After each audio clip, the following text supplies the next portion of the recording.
नमस्कार। शो शुरू करने से पहले कुछ बात आप सबसे शेयर करना चाहता हूं। दिल्ली के जंतर मंतर पर 20 जुलाई को जो छोटे मासूम, निहत्थे, असहाय, बेगुनाह बच्चों के साथ जो हुआ, जिस तरह निर्ममता से, बेरहमी और बर्बरता से उनको लाठियों से मारा गया, लहूलुहान किया गया, वो दिल को हिला देने वाला एक ऐसा खौफनाक मंजर था कि 3 दिनों से मैं सोया नहीं, सिर्फ रोया हूं। क्या कसूर था उन छोटे मासूम और जवान बच्चों का? यही कि उन्होंने अन्याय और जुल्म के खिलाफ आवाज उठाई, अपने हक, अपने भविष्य और उससे ऊपर उठकर देश के भविष्य के लिए आवाज उठाई, एक स्वस्थ शिक्षा प्रणाली के लिए आवाज उठाई, और उसके बदले उनकी बातें सुनना तो दूर, उन पर लाठियां बरसाई गई, टीयर गैस छोड़े गए। ऐसी मुश्किल घड़ी में मैं इस वक्त पूरे यूथ, खासतौर पे निर्भीक और निडर जनजी के साथ हूं, हर एक उस नौजवान, उस भारतवासी के साथ हूं जिसका दिल हिंदुस्तान के मुस्तकबिल के लिए धड़कता है और जो अन्याय के खिलाफ आवाज उठाने का हौसला रखता है। बिना कृष्ण के आज महाभारत होना है, कोई राजा बने, रंक को तो रोना है। महाभारत की बात निकली तो बता दूं कि महाभारत उस दिन शुरू नहीं हुआ था जिस दिन कुरुक्षेत्र में शंख बजे थे, बल्कि उस दिन शुरू हुआ था जिस दिन हस्तिनापुर ने अपने ही युवाओं को सुनना बंद कर दिया था। क्योंकि इतिहास अक्सर वहीं से करवट लेता है जहां राज सिंहासन ये मान लेता है कि अब उसे किसी की सुनने की जरूरत नहीं। इतिहास की सबसे दिलचस्प बात यही है कि जिन लोगों को कभी गिनती में नहीं रखा गया,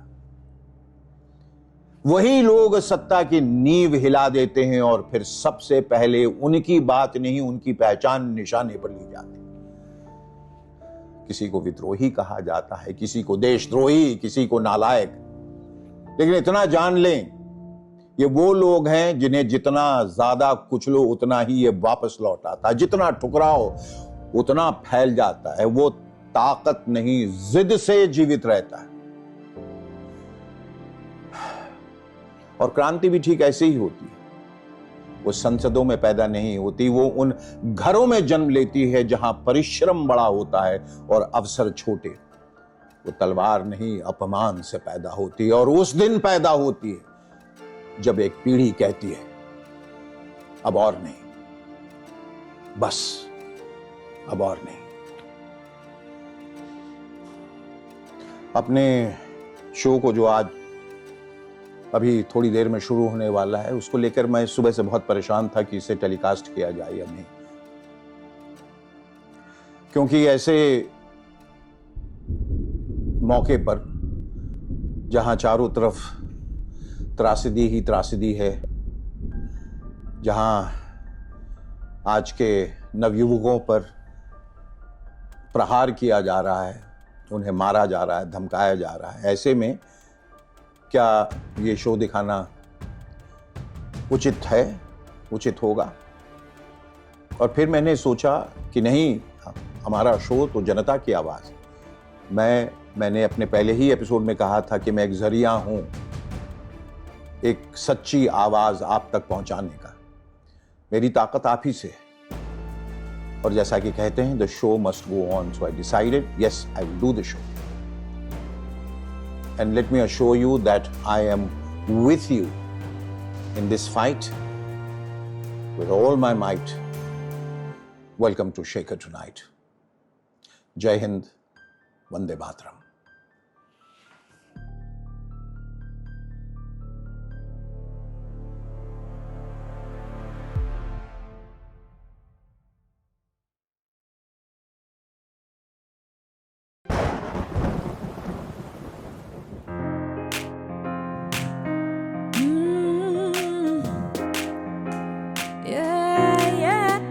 वही सूट, वही अंदाज है, रौनक में भी एक राज है, बदला बदला सा के माहौल है स्टेज पे, फिर वही अंदाज है, देखो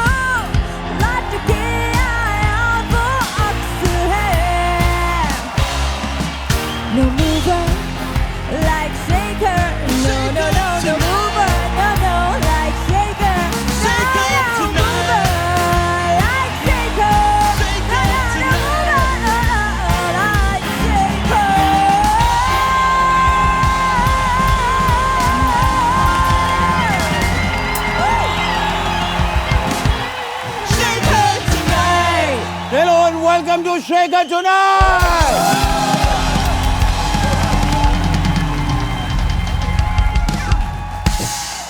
हम लोगों ने यह साबित कर दिया है कि अब हमें लुटने के लिए विदेशी आक्रांताओं पे, अंग्रेजों पे, मुगलों पे निर्भर रहने की जरूरत नहीं है। अब हम इस मामले में भी आत्मनिर्भर हो गए। अपने भगवान, अपना मंदिर, अपना चढ़ावा, अपने लुटेरे।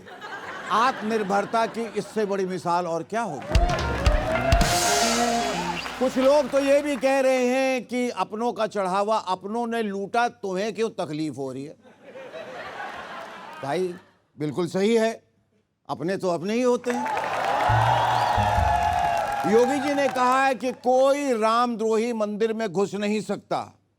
अच्छा, तो फिर जिसने चोरी की वो कौन था।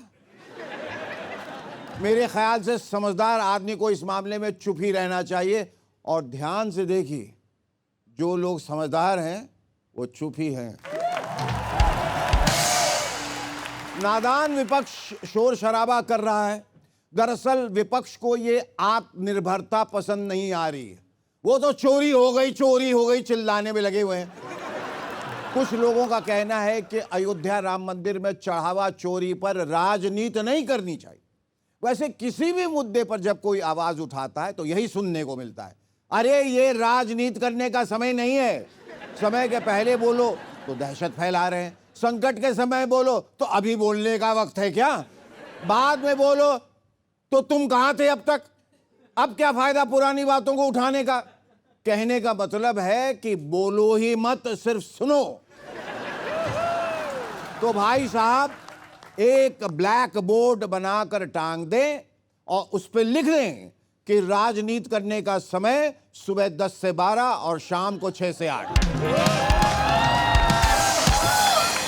शनिवार और रविवार साप्ताहिक अवकाश रहेगा। इसके अलावा विशेष अवसरों जैसे मंदिर में चोरी, पेपर लीक, महंगाई, पुल गिर जाने पर सड़क के गड्ढे हो जाने आदि पर कोई राजनीति नहीं करेगा, हमें छोड़कर। Ladies and gentlemen, our guest on Shekhar tonight is actor Pankaj Tripathi. But before that, please give a big round of applause to our splendid, spectacular band, the Bandstand.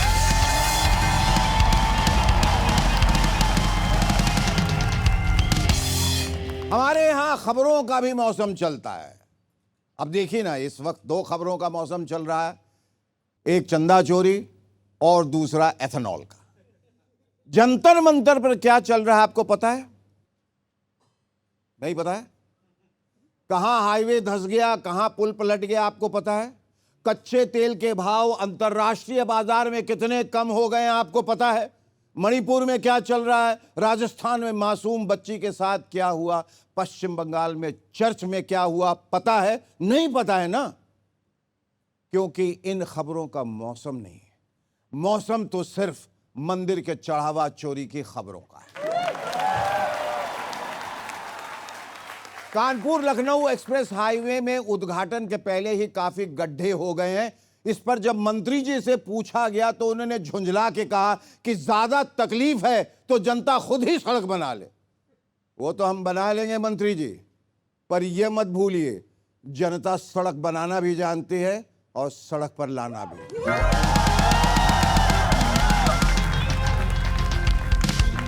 वैसे इस देश की विडंबना यही है कि आप सोचते कुछ हैं और होता कुछ है। बताइए, लोग इस्तीफा मांग रहे हैं धर्मेंद्र प्रधान से, लेकिन दे दिया चंपत राय ने।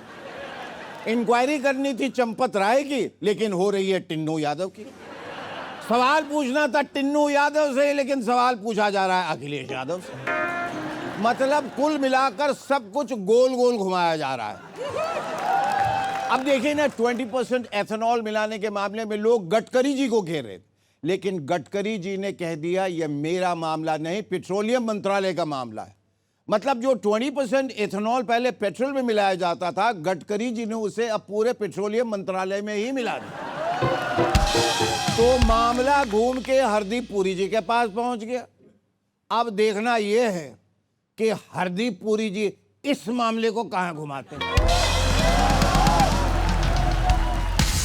हीरे 2 तरह के होते हैं, एक असली हीरा और एक लैब ग्रोन। असली जो बरसों धरती के गर्भ में दब कर बनते हैं, उनकी चमक कभी खत्म नहीं होती। They are rare. और लैब ग्रोन जो मशीन और टेक्नोलॉजी से बनते हैं, लेकिन उनमें हीरो वाली बात नहीं। They are extremely common here, there and everywhere. ठीक उसी तरह नेता भी दो तरह के होते हैं, एक असली, दूसरा नकली, एक सच्चा, दूसरा झूठा। यूं समझिए सच्चा नेता एक 3 घंटे की पूरी फिल्म है और झूठा नेता 30 सेकंड की एक रील। इसलिए अपना नेता और हीरा असली वाला ही चुनो। पिछले 10 साल में 94,000 सरकारी स्कूल बंद हुए हैं। अच्छी बात है। अब बच्चे कम से कम ये तो नहीं पूछेंगे कि टीचर कहां है, शौचालय कहां है, बिजली कहां है। और सरकार ये स्कूल बंद करके गरीबों की मदद ही कर रही है, क्योंकि बच्चे ज्यादा वक्त घर पे रहेंगे तो माँ बाप के साथ क्वालिटी टाइम स्पेंड कर पाएंगे, गरीब परिवारों के बीच प्रेम बढ़ेगा। और स्कूल इसलिए भी बंद होने चाहिए क्योंकि हर बच्चा पढ़ लिख गया तो उसे सवाल पूछने की बुरी आदत लग जाएगी और फिर वो बड़ा होकर कॉकरोच बन जाएगा। और पहले सरकारी और प्राइवेट स्कूलों की बहुत तुलना होती, अमीर और गरीब दोनों के बच्चे अपने अपने स्कूल जाते थे। इसलिए सरकार ने सरकारी स्कूल ही खत्म कर दिए। न रहेंगे गरीबों के स्कूल और न होगी तुलना। खैर, सरकार स्कूल हटाए ना हटाए उनकी मर्जी, लेकिन आप कैशिफाई की मदद से अपने घर से पुराने फोन जरूर हटा सकते हैं। और हां, उसके बदले आपको मिलेगा instant payment only on Cashify app. हम सब ने हिंदी वर्णमाला सीखी है, क से कबूतर, ख से खरगोश, ग से गधा, ग से गमला वगैरह वगैरह। लेकिन अगर आज के वातावरण में अगर कोई राजनीतिक वर्णमाला लिखी जाए तो एक बड़ी दिलचस्प सी कहानी सामने आती है। क से कुर्सी यानी सत्ता पाने के लिए ख से खासदार चुनाव के बाद दूसरी पार्टी से ग से गठबंधन करते हैं और घ से घटना के साथ खिलवाड़ करते हैं और फिर भी उनके च से चाटुकार, छ से छल करके, ज से जनता के सामने अपना झ से झंडा लहरा के नाचते हैं। और उन्हें ट से टिकट देने वाले सत्ता के ठ से ठेकेदार प्रोटेस्ट करने वालों की ड से डफली के सामने ढ से ढाल बनके खड़े हो जाते हैं। ये त से तानाशाही नहीं तो और क्या है, ये लोकतंत्र के मुंह पर थ से थप्पड़ नहीं तो और क्या है। ऐसे द से दल बदलू शासकों के सामने ध से धरना देना बेकार है। न से नेता और प से पार्टी सिर्फ अपने फ से फलने फूलने की सोचते हैं। उन्हें ब से बेकारी, भ से भ्रष्टाचार और म से महंगाई की कोई परवाह नहीं है। वो सिर्फ ऐसी य से योजना बनाते रहेंगे जिससे र से राष्ट्र भ्रमित हो जाए और ये ल से लोकतंत्र जैसे व से वजनदार, श से शब्द इस्तेमाल करके अपने श से षड्यंत्र को परिणाम देते रहें। फिर स से संविधान पे ह से हमला हो रहा है, इस बात की किसको फिक्र। क्ष से क्षमा चाहता है ये त्र से त्रस्त आम आदमी जिसने आपको कुछ ज्ञ से ज्ञान देने की गुस्ताखी की।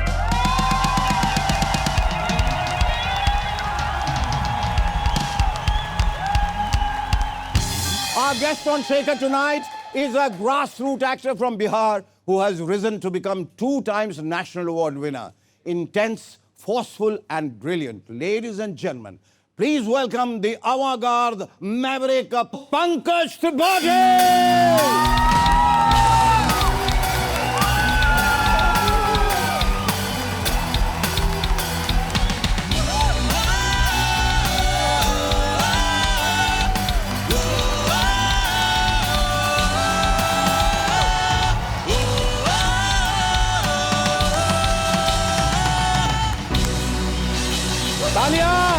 पंकज बाबू के लिए।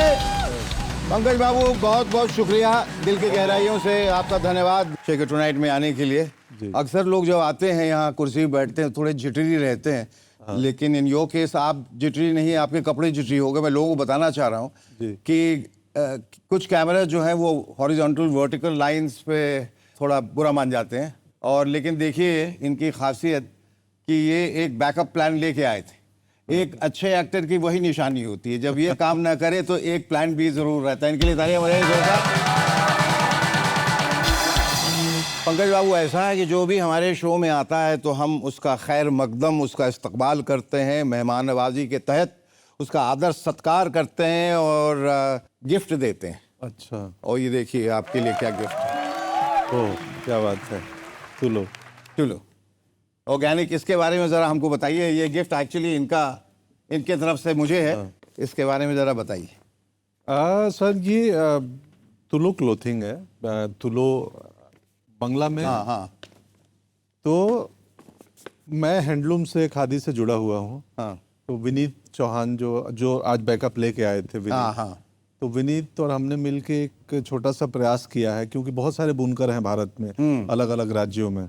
तो जब मैं चंदेरी में करता था स्त्री 2 या बनारस में जब, तो मैं बुनकर गलियों से गुजरता था शूटिंग के दरमियान, तो देखता था एक महिला घर में बैठ के कपड़े बना रही है हाथ से। तो अभी भी हिंदुस्तान में हाथ से कपड़े बनते हैं, और जो महिला कपड़े बुन रही है वो सिर्फ कपड़े नहीं, सपने बुन रही है अपने परिवार के लिए, अपने बच्चों के लिए। तो फिर लगा कि एक छोटा प्रयास करते हैं कि लोगों को ये ऑनलाइन ही है, ऑफलाइन स्टोर नहीं है, इसके वेबसाइट है tulo.in करके शायद। तो यही प्रयास है। देखिए कालीन भी बुना जाता है। हाँ हाँ, हम कालीन भैया भी हैं। वही इसीलिए तो कह रहे हैं, ये कालीन जो है 2004 से 2012 तक बिछना चाहा जी। बड़ी कोशिश की, बिछ नहीं पा रहा था, लेकिन जब बिछा तो लोग उसके ऊपर बिछ गए। क्या बात है। ये रन और ओमकारा से जो एक छोटी सी चिंगारी उठी थी, वो शोला बनकर गैंग जो वासेपुर में उभरी, और उभर के फिर एक दावा नल बन गई, जो न तब से दबी है और न रुकी है और न जिसे बुझाया जा सकता है। ढेरों बधाई। अफवाहों के विपरीत क्या बात है कि जो लोग कहते हैं कि पंकज बाबू के पास सांस लेने का भी टाइम नहीं है। वो जो है वो सांस ले रहे हैं, लेकिन यहाँ नहीं, कहीं और एकांत में, तन्हाई में। ये जो आपने निर्णय लिया, उसके पीछे क्या वजह क्या है? वजह कुछ नहीं है, हम रोज बहुतों से मिलते हैं, मतलब व्यस्त रहते हैं, 300 दिन 340 दिन साल में काम नहीं कर सकते हैं। तो मैं अपने से मिलने के प्रयास में लगने लगा, तो मैंने थोड़ा काम कम करके और साइलेंस की प्रैक्टिस कर रहा हूँ आजकल। बहुत मुश्किल है। तो आप पूरा रिन्यू होके, रीअलाइन होके, रीबूट होके दोबारा जब आते हैं जी। तो बड़ा मजा आता है। मिर्जापुर तो फिल्म बन के भी आ रही है। हाँ हाँ, फिल्म बन के आ रही है और बहुत शानदार है। वो तो कमाल ही बनी होगी। कमाल बनी है, अच्छी अच्छी, बहुत बढ़िया बढ़िया बनी होगी। मुझे तो लगता है जो सीरीज है उससे भी कहीं बेहतर बनी होगी। हाँ ऑफ कोर्स, क्योंकि स्केल बड़ा हो गया है। हाँ, स्केल भी बड़ा हो गया, और एक लिमिटेड टाइम में जो आप जिस तरह से दिखाएंगे चीजों को, और उसका पेस अलग होगा, तो उसका एक्सपीरियंस अलग होगा। कब रिलीज हो रही है फिल्म? 4 सितंबर को मेरे ख्याल बहुत से। बहुत नजदीक है जी। और किस तरह के प्रोजेक्ट्स में आप व्यस्त हैं? कौन कौन सी फिल्में अभी? कुछ फिल्में तो एक पारिवारिक मनोरंजन है जो कर ली है, कुछ दिन में आने वाली है। थिएटर कर रहा हूँ मैं, मतलब हम एक्ट कम, मैं तो गेस्ट रोल करता हूँ। पत्नी का जो पत्नी ने बनाया है कथा रंगमंच। वेलवेट एक प्रयास और हमने शुरू किया है, ऑडियो प्लेटफॉर्म। जी हाँ, वो सुना। बिहार के ही 3-4 लोग मिलकर किए हैं। दास्तान गोई की तरह है वो। दास्तान गोई की तरह है। अभी बेड टाइम स्टोरीज हमने उस पे पिछले कल ही आया है वो। तो हमने इस प्रयास में वेलवेट सिनेमेटिक एक ऐप है, तो बेड टाइम स्टोरीज बनाई है 26 एपिसोड की अब भी। अच्छा। तो वो ऑडियो प्लेटफॉर्म है कि आप कुछ भी सुने इत्मीनान से। मैं भी उस पर नरेट करता हूँ कहानियाँ। अच्छा। हाँ, और बाकी बहुत सारे स्नेहा राव की है वो बच्चों की स्टोरी टोकरी, जो अभी आई है, सिर्फ बच्चों नहीं पूरे परिवार के लिए है। तो ये सब अगेन वही है, रूट्स से जुड़ने के। और आप अपनी परंपरा से बहुत ज्यादा जुड़े हैं। बहुत ज्यादा। पंकज बाबू, एक बहुत ज़रूरी बात आपसे कहनी है कि हमारे जो स्पॉन्सर हैं कैशिफाई, ये एक ऐप है जहां आप अपने स्मार्टफोन्स को बेच सकते हैं, और घर बैठे आप एक स्लॉट बुक कर सकते हैं, और फ़ोन की क्या कीमत है उसका भी पता कर सकते हैं। और जब आपकी तरफ से हामी भरी जाएगी, कोई आपके घर आएगा और वो फ़ोन ले जाएगा और वो कीमत अदा कर जाएगा।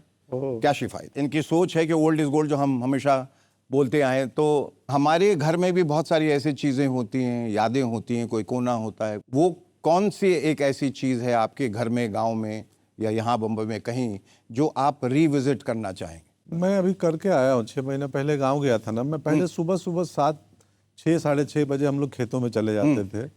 तो इस बार गया तो 6:30 बजे उठ के खेतों में गया, अपने सारे खेत घूमे और उस ओस की वजह से पूरा पैर चप्पल, हाँ, कीचड़ लग गया। वो सुबह काफी गिरता है गांव में।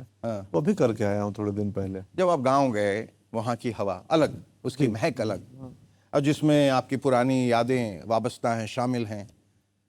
जो जिंदगी है जो 360 डिग्री अचानक घूम जाती है, जहाँ से शुरुआत की वहाँ वापस आ जाते हैं, क्या महसूस होता है उस समय? वो मैं रिविजिट तो वो तो सारी चीजें हमारे यहाँ स्टोर है ही स्मृतियों में। जब रिविजिट करते हैं, पहुँचते हैं तो वो ताज़ा हो जाती है। मेरा भी वही होता है। पूरा पटना साइकिल से घूमा हूँ मैं। पटना सिटी से लेके खगोल तक। पहला नाटक खगोल में किया था। अच्छा। तो वो सब कुछ वही याद आता है कि वो, और ये याद आता है कि कितने साहसिक थे। वो कौन सी ऊर्जा थी जो बोल रही थी कि तुम यहाँ साइकिल लेके घूम रहे हो, तुम्हें मुंबई एक्टर बनने जाना चाहिए। वरना मैं तो पटना में भी +2 के बाद आया हूँ। उसके पहले गांव में था, देहात, नीरा गांव। बिजली और सड़क पहुंची है 6-7 साल पहले। तो हिंदी भी सीखी है, भोजपुरी मेरी मदर टंग है। तो हिंदी हम दंत सतलाबेश्वर नुक्ता का इंटरेस्टिंग किस्सा है। पटना में थिएटर करने आया तो एक खान साहब, एक नेताजी की चिट्ठियां थी, सुभाष चंद्र बोस की चिट्ठियों पे एक मंचन होना था। तो मुझे 2 चिट्ठी दी गई कि 2 चिट्ठी तुम्हें पढ़नी है, 2 पन्ने की। तो मैं ठीक नहीं, उच्चारण में त्रुटियां थी, भोजपुरी इलाके का दंत सतलाबेश्वर का अंतर ही नहीं मालूम है। तो खान साहब बोले कि वो पढ़ो। तो मैं जमीन, बोले नहीं वहां देखो जमीन। मैं बोला हाँ जमीन नहीं, ज के नीचे कुछ है। मैं ज के नीचे में बोला कुछ नहीं है ज के नीचे। बोला अरे फिर से ध्यान दो, कुछ है। तो मैं बोला हाँ थोड़ा स्याही गिर गया है। स्याही थोड़ा सा यहाँ पे प्रिंटिंग में टपक गया है। वो सर पकड़ लिए। विजय कुमार डायरेक्टर थे। बोले विजय किसको दे दिए हो? अरे अब मैं समझ नहीं रहा हूँ कि क्या मैंने क्या। हाँ। मैं बोला अरे विजय भैया देखिए वही है, अब किसको आप भी देखिए, किसको क्या है, देखिए है कि नहीं स्याही थोड़ा सा गिरा हुआ। तो मैं सीखा तो पता चला अच्छा ये होता है। आप अच्छा हुआ उर्दू नहीं पढ़े थे, बोले कि पूरा स्याही यहीं गिरा दिया आगे से पीछे। तो रिविजिट करते हैं और फिर वो लगता है पता नहीं वो नियति कैसे रास्ते बना रही थी और यहाँ तक आए।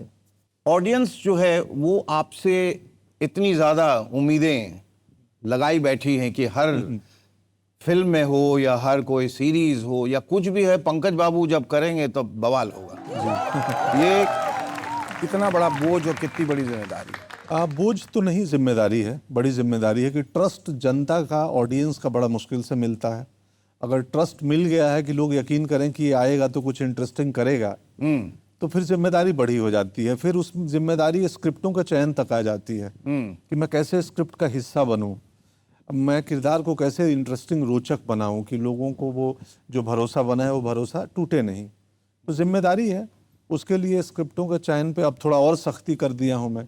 अब मेरी पत्नी भी पढ़ती है स्क्रिप्ट, तो मेरे से ज़्यादा ब्रूटल तो वो हो जाती है। नहीं क्या है ये। मैं बोलता हूँ नहीं सिनेमा ऐसा नहीं होता है। करेक्ट। तुम समझो इसमें कुछ बात तो होगी, कोई लिखा है तो कुछ पढ़ो एक बार, फिर खोजो कि कुछ तो बढ़िया होगा इसमें। कहानियां भी ना, हर कहानी हर किसी को पसंद नहीं आ सकती है। जैसे भोजन का स्वाद है वैसे ही एक स्टोरी टेलिंग का स्वाद है। तो हर कहानी हर किसी के लिए नहीं होती है, कुछ होती है। जैसे मिर्जापुर। हाँ, मिर्जापुर मुझे याद है किस्सा कि एक पान दुकान पे था तो पान वाले तारीफ कर रहे थे। तब उस समय मैं पान खाता था, अब नहीं खाता हूँ। काहे पान नहीं खाते हैं? नहीं, क्योंकि अभिनेता हूँ, दांत लाल लाल हो जाएगा तो अच्छा नहीं लगेगा। वही तो निशानी है असली बिहारी। नहीं, पर मैं अभिनेता भी हूँ ना।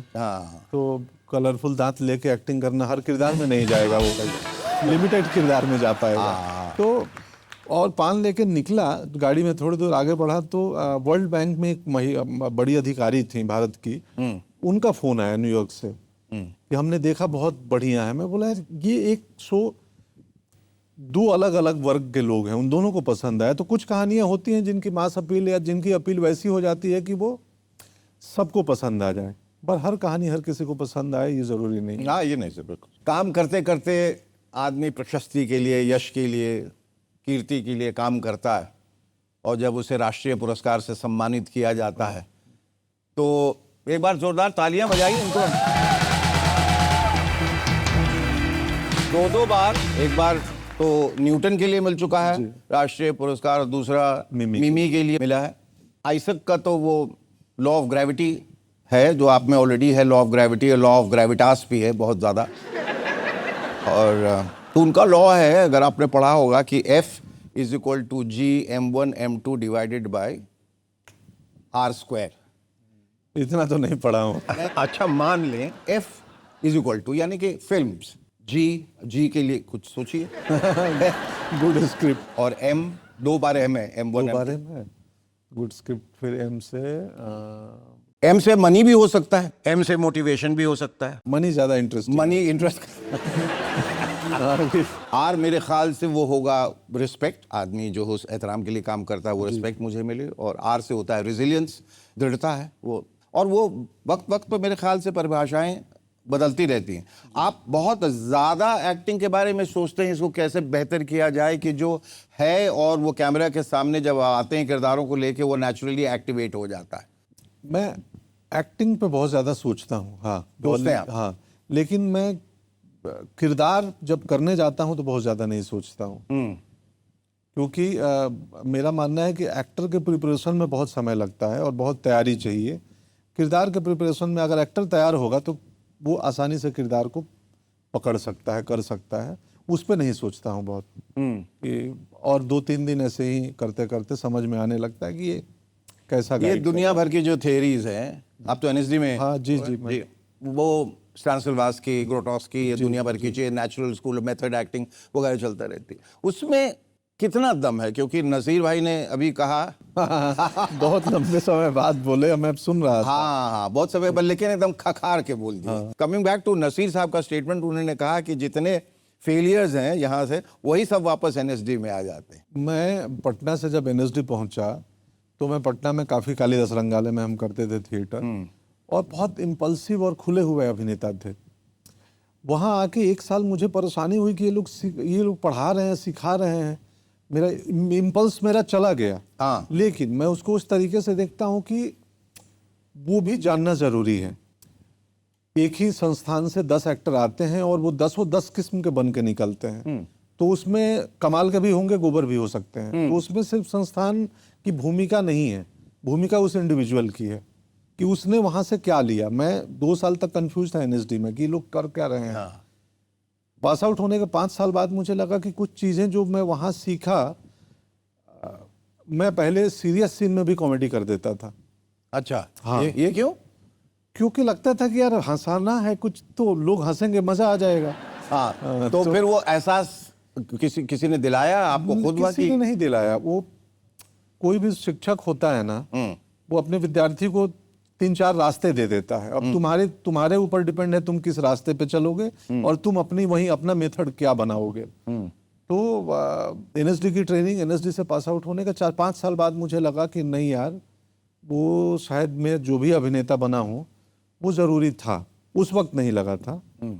अगेन मैं बोलता हूँ कि आप डिसिप्लिन तोड़ने के लिए पहले डिसिप्लिन जान लो, उसके बाद तोड़ दो, बिना जाने मत तोड़ो। सफल एक्टर की परिभाषा है कि लोग उसकी नकल बहुत करते हैं। जब आप इस तरह का कोई दृश्य देखते हैं जहां कोई आपकी नकल उतार रहा है, कभी कभी ऐसा लगा है कर तो रहा है बहुत अच्छा? हाँ, बहुत लोग बहुत अच्छा करते हैं, पर उसमें ज़्यादातर लोग जो करते हैं मेरा मिमिक्री नकल ना, वो 2-3 मेरे किरदार हैं उनकी करते हैं। वो है बरेली की बर्फी का नरोत्तम मिश्रा। तो ज़्यादातर लोगों ने नरोत्तम मिश्रा को ही ट्विक करके पकड़ रखा है। जैसे न्यूटन में मैंने की आत्मा सिंह को कोई मिमिक नहीं कर सकता, वो समझ ही नहीं आएगा कि इसका सुर क्या है। पर अच्छा लगता है बहुत। एक लड़का तो आज ही मैं देख रहा था, डबिंग भी मेरी कराया है वो। किसी ऐड में मेरे पास डेट्स नहीं था या ऐड वालों को कराया, तो उसने मेरी डबिंग कराई। हमको मैनेजर पूछी, मैं बोला हाँ मैं फ्री नहीं हूँ तो कोई भी कर ले, क्या दिक्कत है। एक बात से मुझे आपसे बड़ी ईर्ष्या जी बताइए। वो ये है कि आपने वो रोल कर लिया जो मैं करना चाह रहा था, अटल जी का। हाँ, अटल जी को करने में या उनको समझने में क्या क्या तैयारी करनी पड़ी आपको?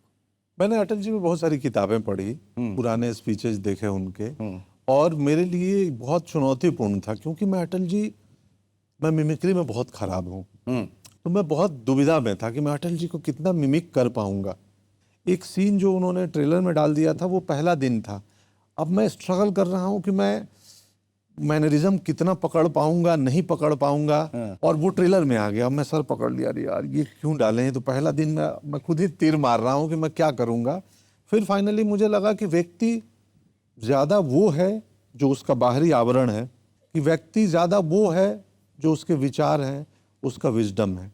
तो मैं दुविधा में था बिगनिंग के पर 10 दिन। आपको क्या ये हिदायत दी गई थी कि आप बिल्कुल वैसा ही करें? आप अपनी तरीके से अगर अटल बनते, वो हाव भाव नहीं रहते मालिक, बट नहीं, आप जिस नहीं, विजडम की बात कर रहे हैं उसको लेके आगे चलते हैं। भारतीय सिनेमा में ये एक दबाव होता है ये कि अगर कोई पॉपुलर व्यक्ति की बायोपिक बन रही वैसे है ही करें। तो ऑडियंस चाहती है कि वो वैसा ही करें, और वो जज करती है अरे अटल जी तो लग ही नहीं रहे हैं। अटल जी की कहानी अटल जी कैसे लगते हैं इसके लिए नहीं बनी है। अटल जी की कहानी इसलिए महत्वपूर्ण है कि अटल जी ने की यात्रा क्या रही है, उनका विजडम क्या है, उनके विचार क्या है, वो व्यक्तित्व क्या थे। और कहानी में जो भाषणों में हमने देखा है वो तो ठीक है, जो अटल जी कमरे में अटल जी का व्यक्ति क्या सोचता होगा वो हम नहीं देखे हैं, हम जनता नहीं जानते हैं। तो बड़ा चुनौतीपूर्ण था। कोई कविता याद है उनकी? कविता हार नहीं मानूंगा तो बहुत पॉपुलर है, वो कविता मुझे बहुत पसंद है। वो ऊंचाई, जिसमें पहाड़ वो है कि व्यक्ति ऊंचे पहाड़ पर पेड़ नहीं लगते, ना नहीं पौधे उगते उगते हैं, हैं, हाँ, न घास ही जमती है तो सिर्फ बर्फ जो कफन की तरह सफेद और मौत की तरह ठंडी होती है। खेलती खिलखिलाती नदी जिसका रूप धारण कर अपने भाग्य पर बूंद बूंद रहती है। और शीर्ष पर बैठा व्यक्ति नितांत अकेला होता है, इसी में है ना। हाँ, जितना ऊंचा होता उतना ही एकाकी होता है, हर भार को स्वयं ही ढोता, अपने चेहरे पर मुस्काने चिपका मन ही मन रोता है। किसी संत कवि ने कहा है कि मनुष्य के ऊपर कोई नहीं होता है। मेरा ऐसा मानना है कि मनुष्य के ऊपर उसका मन होता है जी। टूटे मन से कोई खड़ा नहीं होता और छोटे मन से कोई बड़ा नहीं होता। क्या बात है। अटल जी की क्या बात है। और परिचय में आपको सुनाना चाहूंगा। मेरी एक खास इच्छा थी कि जो मैं पूर्ण नहीं कर पाया। जी।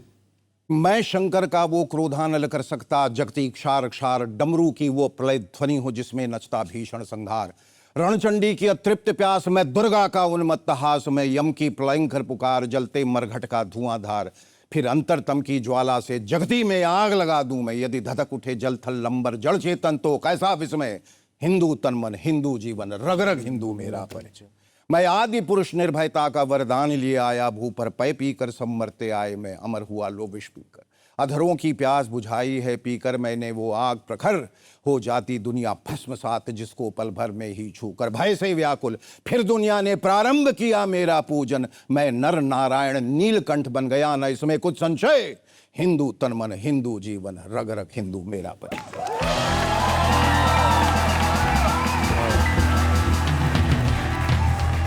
कमाल।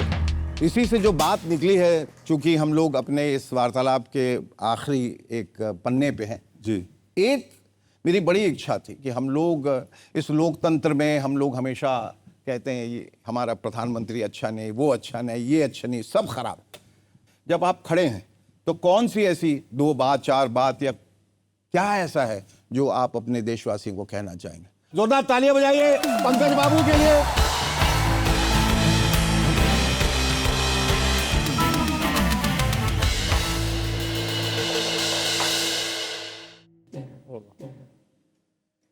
नमस्ते। मुझे शेखर जी ने ये अवसर दिया है कि मैं काल्पनिक रूप से ही प्रधानमंत्री बन के एक स्पीच दूं। तो चुनौतीपूर्ण है। वो संवैधानिक पद ऐसा है कि उसमें क्या बोला जाए, कैसा बोला जाए, मैं स्वयं ब्लैंक था।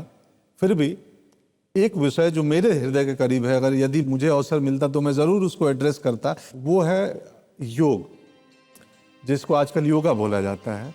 वो क्यों आवश्यक है? अगेन वो शारीरिक और मानसिक योग की बात होती है योग में। तो वो बहुत आवश्यक है योग का कि आपके शरीर और आपके मन का एक योग हो जाए, क्योंकि हम मन से ही गुलाम होते हैं और हम मन से ही स्वतंत्र होते हैं। और मन तभी बेहतर आपका दोस्त मित्र बनेगा जब आप 1 घंटे हर दिन किसी भी हाल में कभी भी समय निकाल के, कोई भी समय हो, योग जरूर करें, अवश्य करें। हर ग्राम में, स्कूल में, हर जगह शिक्षक उपलब्ध हैं। जो स्क्रीन की बात कर रहे हैं वहाँ भी शिक्षक उपलब्ध हैं कि आप स्क्रीन पे ही देख के सीख लें और उसका प्रयास करें। यकीन मानिए स्क्रीन को लेके अवेयरनेस और योग अगर आपने अपनी ज़िंदगी में डाल दिया तो मुझे लगता है 2-3 महीने बाद आप एक अलग व्यक्ति होंगे, अलग व्यक्तित्व होंगे। और जब व्यक्ति शरीर से, मन से स्वस्थ होगा तभी एक मजबूत राष्ट्र की हम कल्पना कर सकते हैं। जय हिंद। वाह, क्या बात है बाबू, हो गया ना।